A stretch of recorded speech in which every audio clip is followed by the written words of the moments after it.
All right, everyone. Welcome to the Teller Tech Call. Uh, Date is January 14th, 2020. Relatively slow week, I think. It's been relatively busy, though, for us, making a lot of improvements to the code and stuff, and hopefully you guys have noticed. So, kind of like usual, we'll just jump right into the tech pieces of it. So the big upgrade for the miners, we pushed a really big GPU miner improvement. So you'll see about kind of like 300% improvement in your hash rate, which is huge. So thanks to Evan for doing a lot of that, rewriting some of the C libraries. Um, the big thing to note for it, though, if you are trying to utilize it, is you're going to have to change your config file. So as before, it was just you put use GPU true. Now you have to put in this little GPU config blob, or else it won't pick it up. There's also some variables that you can change in there. Um, and those have to do with just how best to send the work to your different GPUs. And uh, I know that some people are working on a way to kind of automate the best tuning of those variables. Right now, we just have defaults put in there that you guys are more than welcome to use if you're not if you're not the kind of person that likes to go tweak those variables and play around with it. They obviously work really well. So yeah, but have fun with it. Post questions. So if you do play around with them, post kind of what cards you have, what improvements you're getting, and we can kind of make it a nice community for it. The other thing too is, make sure that we're continuing. The miner channel's like kind of a lot bigger than actually the number of miners that we have, and hopefully that's going to change here soon. But make sure that we're helping each other out. Make sure that we're kind of continuing to help people tweak it. I know it's sort of good to be competitive and everything like that, but just actually making a good system that's secure is a whole lot better for everybody else. Which leads into the thing that we'll probably be releasing this week, which is going to be a way to connect to the Tellor pool. So we're having a way that just right from your base miner, you'll be able to put in what pool you want to go to. So we have Tellor pool right now. So Shepherd Blue over on Discord he's running a Tellor pool. So now using your GPU miner, the official Tellor GPU miner, you can easily just connect to a pool, and instead of pulling the challenge from on chain, you're going to go pull the challenge from the pool. And that should be really great for everyone, because right now, we've had some people who have shown like, Tellor mining can still be profitable in a lot of different cases. But you're just winning, one or two rewards a week, 2 or 3 rewards a week. It sort of gets disheartening after a while. So it'll be nice to have a pool where you can have like, hey, I made a few bucks a day using my card. And that's what we should help. We also have some other speed improvements coming in. So yeah, just pay attention to those. We're working on kind of having the documentation catch up. I know I was talking with some of you about that. I did another documentation push today to hopefully help with some of it. The big piece is the reason is that I want to push out the miner to you guys as fast as humanly possible, because I know that there's some people who are sort of monitoring any code changes we make to the dev branches, and they're pulling them down on their own and tweaking them, and we don't want them to have the fastest miners before we release it to you guys.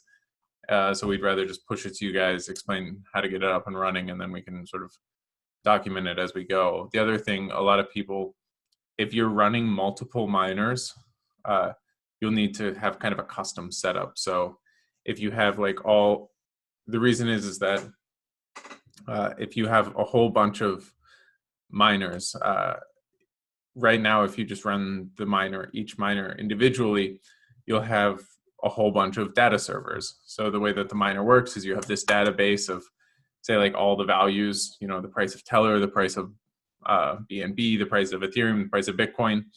And then you have the miner over here, and it goes and grabs the value and submits it whenever it solves a solution.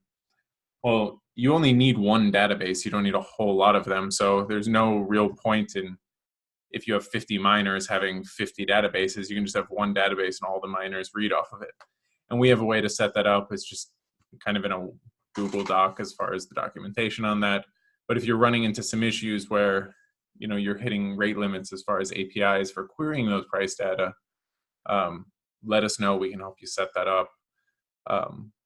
As we'll be pushing some documentation on it right now. It's just kind of free floating from people figuring it out. Okay, so that's kind of the miner pieces. I know there's a lot more upgrades coming. The miner is really just an integral part of Tellor, and we're continuing to make it better, which is kind of the point of it. So really, seeing how we had a not very good CPU miner 2 months ago, and it's really come a long way since. Which leads us into kind of the Tellor builds portion. So there's a whole lot of, right now I'm spending some time on the miner, but there's other pieces that we're working on building out. So one of the things is Tellorscan as well.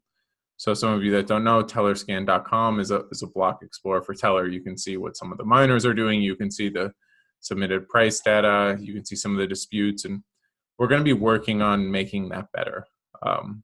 We'd love help with that. It's a React app, so it's a little bit more normal programming than say the Web3 hardcore Solidity or hardcore GPU miner programs. So if you want to help us build that, definitely let us know. We have some bounties on it, because I think that's kind of the next piece to get Tellor to the point that it's sort of looked at in the same sense as some of the other larger projects. Is we need to build out some better user tools, some better tools for interacting with Tellor, and Tellorscan's a big piece of it, and even some other people creating some other open source tools just for querying Tellor information, for sending Tellor tokens, for just understanding all of the variables in the system. That's just going to be a lot of work as far as getting the knowledge of the system up and running. So we're going to be focusing on that. The other thing is just we're going to be focusing on user tools. So we spent a lot of time over the last few months on using Tellor. So we have some user contracts out there now. So if you're developing in Solidity, how do you best implement that? But now we want to work on documentation. So we want to have implementing Tellor articles. We want to have implementing Tellor videos, how to put us in there. We want better documentation, more examples, more pieces of code that actually use us and the different structures. Because even if you're using Tellor as the oracle, there's a whole lot of ways to use Tellor as an oracle. You can use this as a fallback oracle. You can use this as your main oracle. You can have your system as the fallback to Tellor. And just documenting all of those different use cases, the best way to kind of think about how to design an oracle is one of the most important pieces of getting customers on top of our oracle, is just educating them on the different ways in which you can use a decentralized oracle and the kind of the best practices around doing so. Yeah, so that kind of, that leads us into one of the last pieces of the dev thing, which is the integrations work. So we have, we need to get people using Tellor. We're working with current projects, but we need your guys' help as well, finding new projects. Integrating with projects is not a fast process. Anytime you build Solidity code, you build it and then you test it and you audit it for several months. So we know it's sort of a slow process with these, but we want to make sure that we're doing everything that we can. So if you guys see any ways that we can, if you see any projects that need a decentralized oracle, let us know. And if you want to help us build on them, even better. The other piece that we're going to be building out, we'll probably be releasing sometime over the next week or two, is kind of the cross-chain piece. So I think people have, there was a tweet by Harmony that says we're talking to Harmony. We've also been talking with the Matic guys, the Cosmos guys. There's all of these other non-Ethereum chains. And we're exploring ways on how best to interoperate with them. So we'll be releasing kind of a document that shows, okay, how can we maybe set up a system of Tellor that actually makes sense for both chains. So we'll be releasing that, and we want feedback. It's just a draft. we want your guys' opinion on it. We want to know what you guys think is going to be the best ways to move forward in that sense. A few more pieces. We have more bounties. Everybody, I always post the bounties document with this. A lot of, kind of like I was saying before, we'd love if you're a front end developer and you want to earn some TRB, you can come do that. We're not really front end developers here, but we can find some work for you. Also, there's some articles, implementing Tellor. If you want to write an article on how best to use Tellor, we have a lot of tokenomics articles, even a lot of documentation work. So it's not necessarily this deep coding stuff. And even if you want to get involved, but you don't know how, let me know. We'll get you involved. So that's that. And the other thing coming up, you have Gitcoin grants. So I'll repost that. But if you saw, the Ethereum Foundation is doing this thing where they match your grants. Right now, we don't have a whole lot of money going towards Tellor. So we don't necessarily get a whole lot of the matching funds because they use a quadratic matching formula, which means Ethereum Foundation is giving $125,000 based upon who gets the most quadratically funded votes. So what that means is the more money we get, the more money we get. So if we have a whole bunch of people go and donate a whole lot of money, the Ethereum Foundation is going to match us way more. So, some of the projects that have a lot, like every extra DAI that you donate will lead to like $75 from the Ethereum Foundation. So if we can get to that, it would be great. And we've already said, any money that we get from the grants piece of this, we're just going to put right back into the bounties program. So if you guys know any specific bounties you want to see through it, let us know. And we were also, Artem could not make it today, but he was going, Artem is a member of the community, he released an open source Python wrapper for Tellor. So basically what it allows you to do, it's very well documented. You can query Tellor's contract for things like your balance, for things like the total supply, all from Python very easily. So it's a great project. It really makes it easy to develop on it. You can start to build out things, such as Tellor block explorers. Sometimes you'll see he comes up with those nice little charts that show like the difficulty of Tellor over time, or the number of holders of Tellor tokens and who they are. And he uses these Python tools to do that. So you can come do that as well. So yeah, that kind of is the end of the tech call portion, but I see we got one question. I'll read it. So from user 47, I think the idea of stake per block per day is really appealing as a mechanism to promote smaller miners. I think he was talking about, this was the idea of, we limit the miners. So if you're a proof of work miner, if you stake, if you have 1,000 staked, you can only win, say, 20 times per day, or even you could do just like proof of stake type thing where you stake 1,000 and then you do some sort of round robin to choose. And I think this is definitely a possibility. We're talking about it. You always sort of knew that at some point Tellor would be succumb to the ASICs mining centralization that happens to a lot of proof of work coins. You see that in Bitcoin, you see it in sometimes even in Ethereum, a lot of the really large mining pools, or the tech gets to the point where it starts to centralize, and that's fine. We actually didn't foresee it happening as fast as it did. There's already rumors of, say, like Chinese GPU farms that are hidden Tellor, and that's great. I mean, as far as, you just have to think of it in terms of what is proof of work for, and proof of work is a security mechanism on top of Tellor. So the harder it is, the more expensive it is to buy that much hash power, the harder it is to break Tellor. Obviously, you don't want one party controlling it, because then they can do that. But as long as there's sort of this disinterested third party or group of third parties, then it's not really a problem. So you understand that that's where it's going to go. It's just going to be this disinterested third party that scales up a whole bunch of software and makes it really expensive to break it. That's great. But we need to think about, okay, are we overpaying for that security?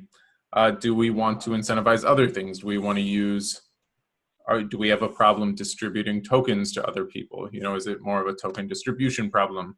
Do you think we should be putting more money away from providing the security in the proof of work sense of the word to providing money in terms of, hey, we should be funding development more, or, you know, staking provides sort of a similar piece as far as providing that reward. So we do make them stake, but you could give the rewards based upon staking. So how much is the security piece coming from the staking versus the proof of work? And you would want those to balance out.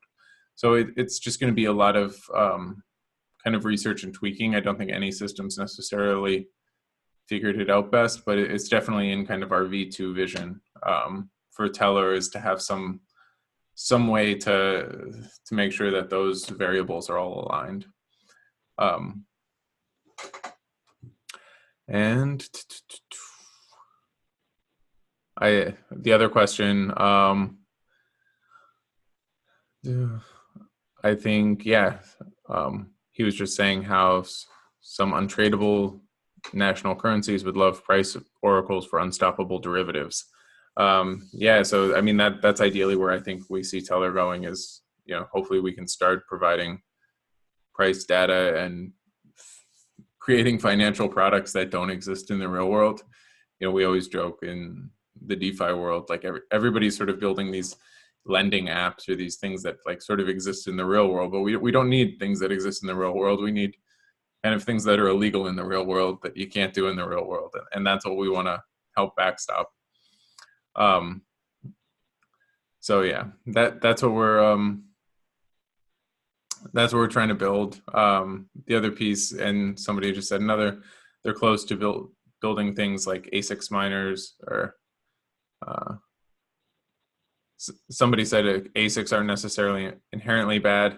And no, that's actually one of the things. Like, ASICs are actually really good. So, you know, the people who are over at Monero who constantly try and fork off ASICs because you want to promote GPU mining in your system. ASICs are actually inherently good because they're a gigantic hardware investment that's useless other than mining on that one specific algorithm. There was a really good research paper that came out that showed that, you know, the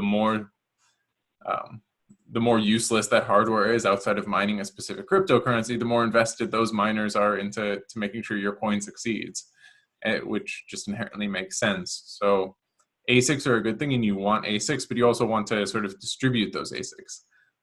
So the Ethereum Foundation, if you guys have seen their plan for ETH 2.0, is they actually want to like develop and sell ASICs